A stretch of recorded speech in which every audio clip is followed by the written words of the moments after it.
Good to have you with us on this Friday. Yes, it's Friday. I'm Joe Fryer. We made it to the end of the week. I'm Savannah Sellers. Thanks for being here. We're going to get started this morning in the Middle East, where the United States and Britain have carried out a barrage of airstrikes against Houthi rebels in Yemen. The U.S. and U.K. say the strikes are in retaliation for a series of attacks by the Houthis on shipping routes in the Red Sea. The Houthi attacks were in response to Israel's assault on Gaza. Backed by 8 other countries, the U.S. and U.K. bombed dozens of sites in Yemen overnight, including the capital. This video, verified by NBC News, it shows eyewitness footage of explosions in a Yemeni port city. The Houthis have condemned the strikes and say it will not stop them from targeting vessels heading toward Israel. We have team coverage on these new developments. We're going to kick things off with NBC's global security reporter, Dan DeLuce, our foreign correspondent, Josh Lederman, who's in southern Israel, and White House correspondent, Monica Alba. Good morning to all of you. Thanks for joining us. Dan, let's start with you. Just walk us through how these strikes were carried out and what they targeted. What's the Pentagon saying? The Pentagon is saying that there were a whole series of strikes. They hit 60 targets at 16 locations, including radar systems, drone launch sites, munitions depots, command and control sites, all across Yemen using Tomahawk missiles, fighter jets, and of course the British also played a role. There were several British fighter jets that hit at least 2 targets. And then you had other countries, European countries, especially the Netherlands, Canada, and then Bahrain playing a supporting role, providing logistics. So the U.S. is saying that they were really trying to hurt the Houthis' capabilities so they could disrupt their ability to fire those drones and missiles at commercial shipping in that vital waterway that they've been really disrupted now. And you have major commercial shipping companies that have had to divert their cargo ships around that area and take a much longer route, which is affecting supply chains. The U.S. is also saying that they did not really focus on leaders or Iranian trainers there in the area, that they were trying also to avoid civilian casualties. We'll see if that's the case, but that's how they're presenting this attack. And of course, they say they tried to avoid this. They waited for weeks and weeks, kept warning the Houthis to stop harassing shipping, but they did not heed those warnings. Josh, let's bring you in here. What's the reaction been like from around the region? And of course, tell us specifically what we've heard from the Houthis and Iran. Well, unsurprisingly, the Houthis are not happy about this. They are vowing retaliation will be coming, saying they cannot let these American and British attacks go ignored. And the Iranians also are condemning this. They say this is only going to fuel more violence and instability. They are joining the Houthis in saying that this is just the latest data point showing that it is the United States behind all of the instability in the region, including behind the Israel-Hamas war. But the reaction I've actually been most interested in, Savannah, is from the Omanis. Oman is a U.S. ally. They are coming out today condemning this attack as well, saying that it's ironic that the Houthis are getting punished while Israel is not getting punished for its war in the Gaza Strip. And, you know, Dan mentioned the Bahrainis did participate in this. They are another close U.S. ally. The Saudis did not. The Emiratis decided not to as well. And so I think we're going to have to pay close attention to how some of the regional politics of this play out in the coming hours and days, even among countries that are allied with the United States. So, Monica, there is support, there is criticism. What are we hearing about all this from the president? Congress didn't approve it, so how's the White House explaining the decision? Exactly, Joe. This is something that now we understand after learning from senior administration officials overnight. The president was briefed on these options for several days, and ultimately it was on Tuesday, January 9th, that he decided to authorize these strikes that, of course, didn't take place until yesterday. Remember, this is all happening with Secretary Austin still in the hospital recovering from that infection linked to his prostate cancer diagnosis. So this is all happening remotely, but with his his involvement, and ultimately they did decide that they wanted to carry out this retaliation after that concerning pattern. This had been something that the U.S. really was warning about for weeks, trying to take diplomatic approaches, trying to send every possible signal to the Houthis to essentially knock it off before they could expect something like this. So the president did write in a statement overnight, essentially trying to justify his decision here and saying that the U.S. and its partners will not tolerate attacks on our personnel or allow hostile actors to imperil freedom of navigation in one of the world's most critical commercial routes.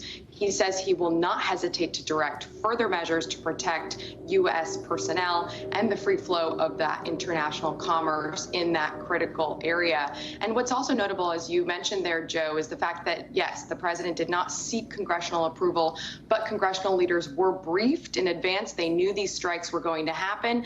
And we are hearing from both Democrats and Republicans that they feel these strikes were long overdue. They're happy, they say, that this finally happened.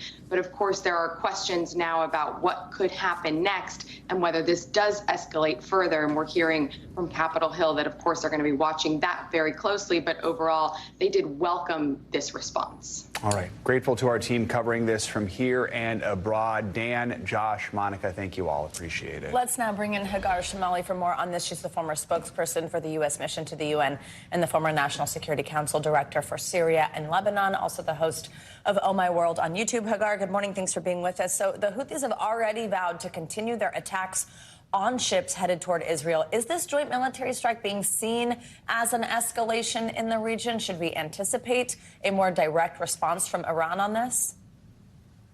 Well, it's certainly an escalation, but not the kind that you would normally expect into a full-scale war. It is very clearly still, while it's on the offensive, rather than the defensive, which is what the U.S., the British, and the International Navy Coalition positioned from before. This is much more on the offensive, but it's not going to escalate into something massive because, simply put, the Houthis don't have the military capabilities to attack the U.S. and the U.K.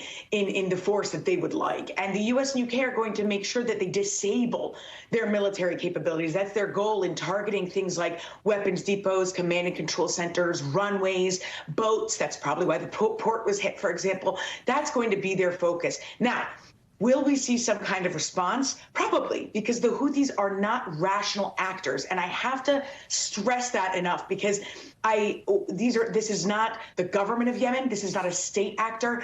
These types of actors, when you have militants and terrorist groups, they behave like they have nothing to lose.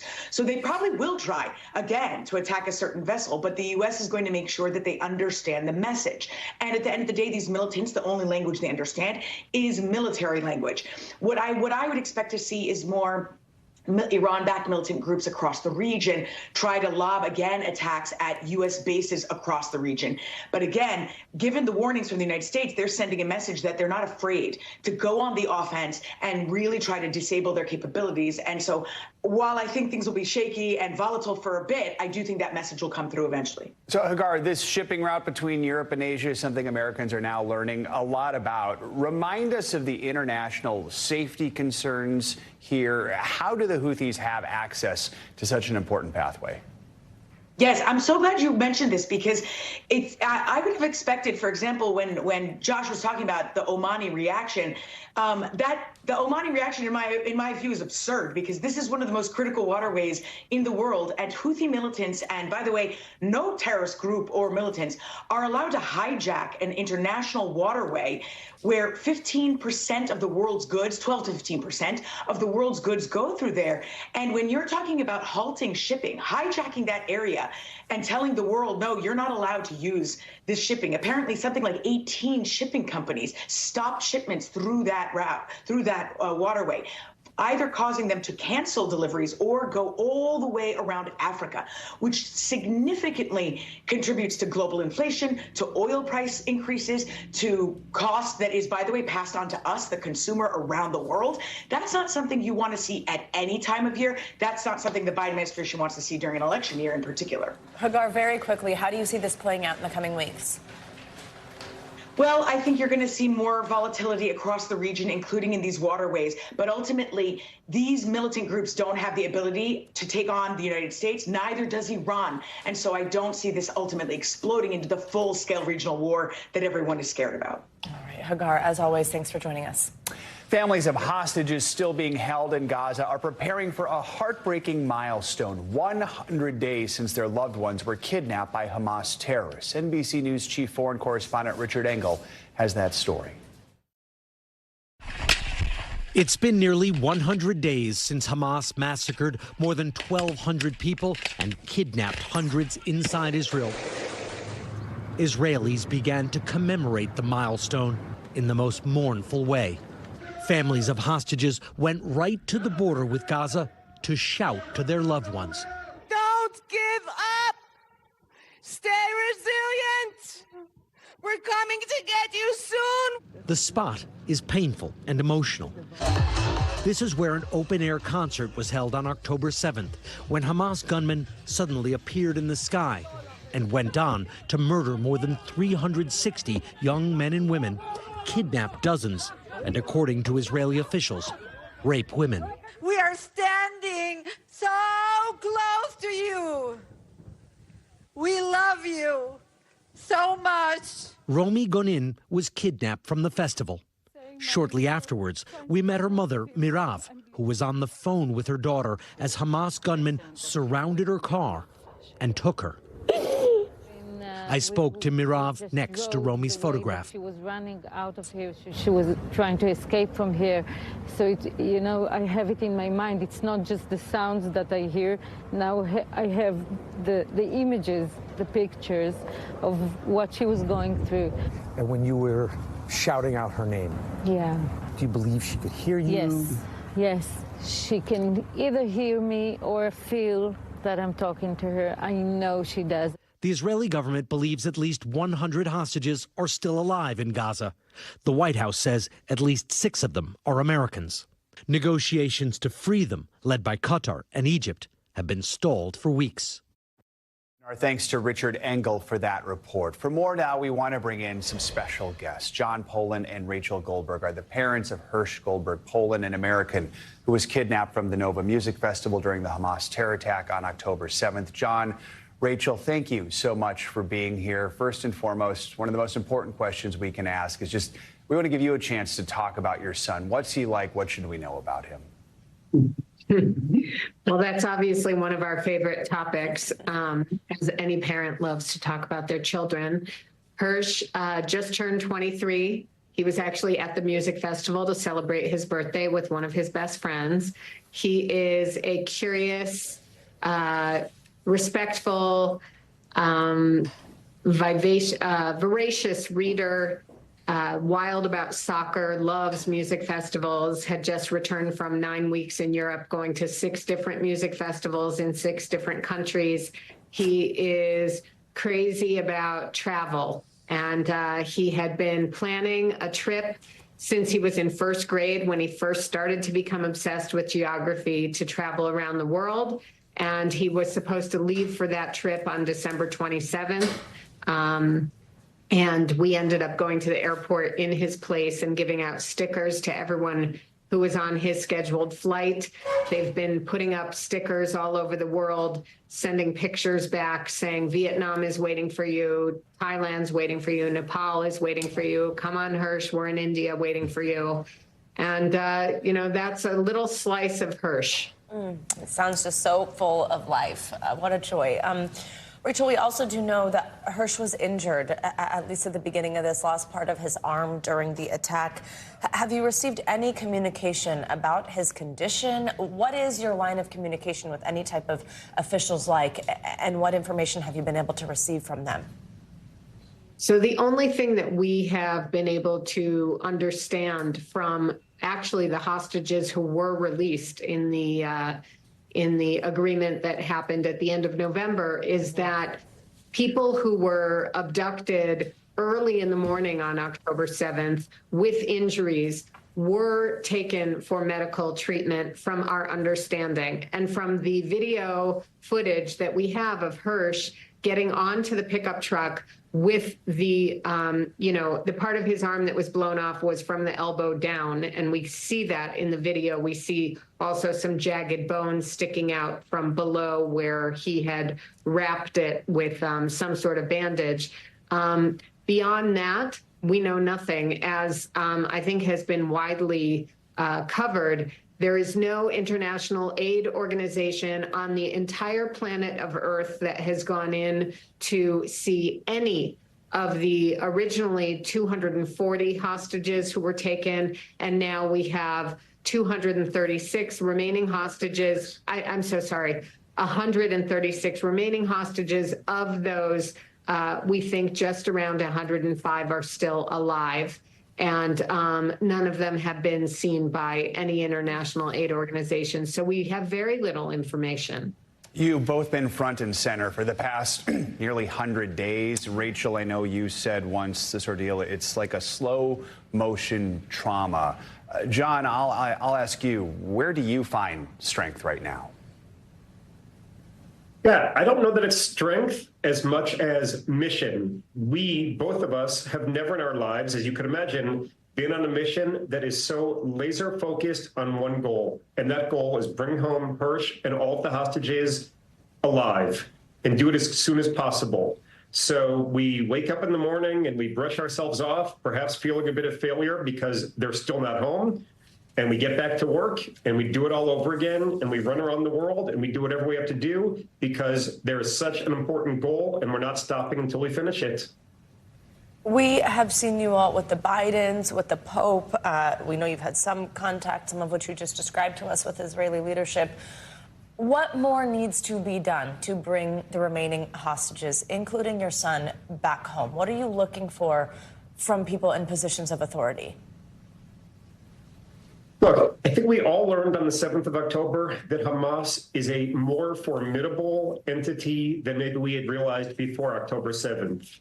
That being said, we are also talking very publicly that the United States is at the table, Egypt, Qatar. There are some formidable players at the table, and I refuse to accept or believe that those countries together cannot figure out how to be creative, how to use diplomacy, force, money, whatever it takes to bring home the hostages. We feel like we've gotten a lot of empathy and sympathy and support, particularly from the United States, and we appreciate it. But until we see the results, I refuse to let up on the gas of pushing and pushing so that these countries think more creatively and more aggressively to bring the results that we want. John Poland, Rachel Goldberg, we are thinking of you, we are thinking of Hirsch, and we really do appreciate you taking the time to speak with us this morning. Thank you so much. Thank you for having us. I'll be thinking about you. Let's switch gears now. Well, the fate of former President Trump's real estate business is now in the hands of a judge this morning. Closing arguments took place yesterday here in New York in the civil fraud trial against him. The judge hearing the case says he hopes to have a final decision by the end of this month. Mr. Trump and members of his family are accused of inflating their business assets in order to get better terms on loans. New York Attorney General Letitia James now seeking $370 million in fines. She also wants to bar the former president from the real estate industry in this state. James addressed reporters after those closing arguments, saying she's confident the judge will rule in the state's favor. This case has never been about politics or personal vendetta or about name calling. This case is about the facts and the law. And no one is above the law, and that the law applies to all of us equally and fairly. I trust that justice will be done. Let's bring in NBC News legal analyst Danny Savalos this morning. Danny, always great to see you. Thank you so much for being here. So Trump was ultimately allowed to speak briefly yesterday. So I got a bunch of questions here as a warning. So do I. Because we had this whole conversation yesterday that was denied. How did that even end up happening? And then also, he did take it as an opportunity to lash out at the judge, at the attorney general. Kind of this extraordinary move on the part of a defendant. What do you make of what he said and of that move in terms of how it fits into the case here and his argument? First, how did that happen? It happened because Donald Trump is being treated differently than any other defendant would be in virtually any other court. There is a long-standing rule that if you are a party but you have a lawyer, if you're not proceeding pro se, if you have a lawyer, the lawyer does the talking. And you want to test this theory, go into any courtroom. Sooner or later, the client, the party, will want to say something. They'll raise their hand or they'll turn to the lawyer and the judge says no. That's why you have lawyers. And there are reasons for that, because lawyers understand judicial efficiency. They know what is appropriate to say in open court and what is not. And so for that reason, there's no reason I can think of why Donald Trump should have been allowed to speak, why this was even an option. You can get into a separate discussion about why would his attorneys even want him to speak. That's a whole nother issue. But he never should have been allowed. And the only reason that he was is because this is a high-profile case, and I've often said that the normal rules of procedure just go out the window when you're dealing with a high-profile case. Whether it's OJ, whether it's this case, it doesn't matter. Things happen that we just don't have any rule book for, because that's not the way things work. And by the way, you know why clients are not allowed to speak in open court or give closing arguments? Because they go off the rails. Exhibit A is yesterday, when Donald Trump was allowed to speak. He went off the rails. Everything that Justice Engoron was worried that he would do, he did. So if anyone learned a lesson, it was Justice Engoron. Trump left before the AG even presented closing arguments to hold a news conference. But the AG's main argument here is the buck stops with Trump. How strong was their argument overall in this case? Well, normally I talk about betting the odds, but in this case, this is a rare case where you get a glimpse into how the judge is thinking, because he already decided a large portion of this case on summary judgment before the trial even started. So if you want to say that the judge is leaning towards the attorney general, just take a look at the summary judgment opinion, where the judge repeatedly calls what the defendants did fraudulent. So even though the defense put on some interesting experts, they had accounting experts, they had Deutsche Bank witnesses. I mean, if you're betting, the judge in this case has already ruled against the defendant. So because this is not a jury, it's the same judge that decided summary judgment. So probably going to go in favor of the AG. The real question is, what is the dollar amount going to be? That's probably why the AG felt comfortable saying, hey, you know the money we asked for? Can we have some more of that money? Yeah, so no surprise there. I do want to switch gears while we have you talk about a hearing in the Georgia election interference case. So there's some drama here. This was scheduled before allegations of an improper relationship between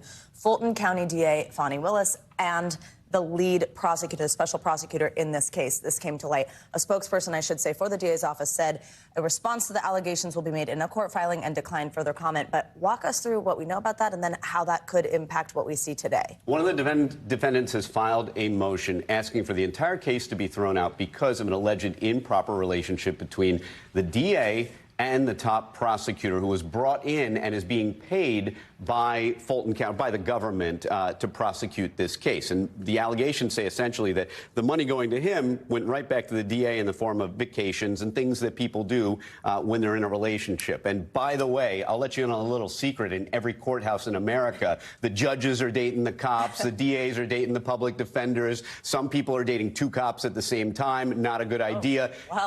Any lawyer out there listening right now is going, yeah, he's right, because that is what is going on, those kinds of clandestine relationships. So the question is this enough to get the case dismissed? I doubt it. Could they get the prosecutors removed from the case? Maybe. This is a motion, and this exemplifies how defense attorneys sometimes have to be the least popular people at the party. I look at that motion and I think, would I have had the chutzpah to bring that motion? Boy, it is out there, and it slings a lot of mud. But if it wins the case, you've zealously represented your client.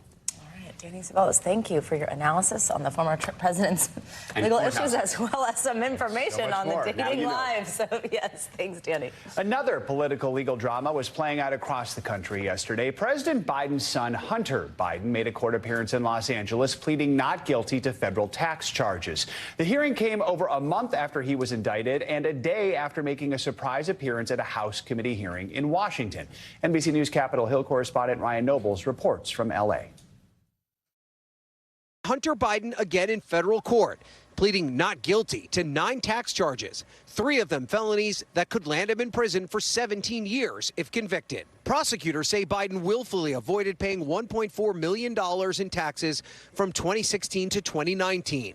Instead, spending, quote, millions of dollars on an extravagant lifestyle rather than paying his tax bills. Inside court, Biden answering brief questions from the judge, who set a tentative June 20th trial date.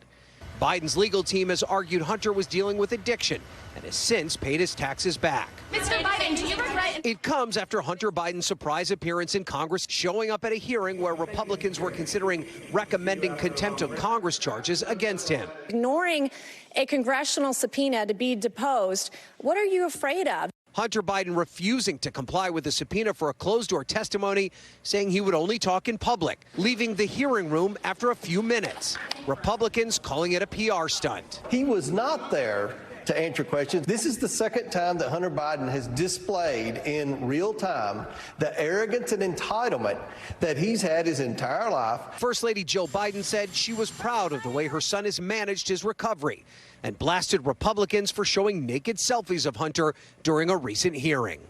What they are doing to Hunter is cruel. And I'm really proud of how Hunter has rebuilt his life after addiction. And I think, I love my son, and it's hurt my grandchildren. And that's what I'm so concerned about. And the full House is expected to vote to hold Hunter Biden in contempt of Congress, possibly as soon as next week. It will then be up to the Department of Justice to determine whether or not he will be charged with a crime. All right, Ryan, thank you so much. Thanks for watching. Stay updated about breaking news and top stories on the NBC News app or follow us on social media.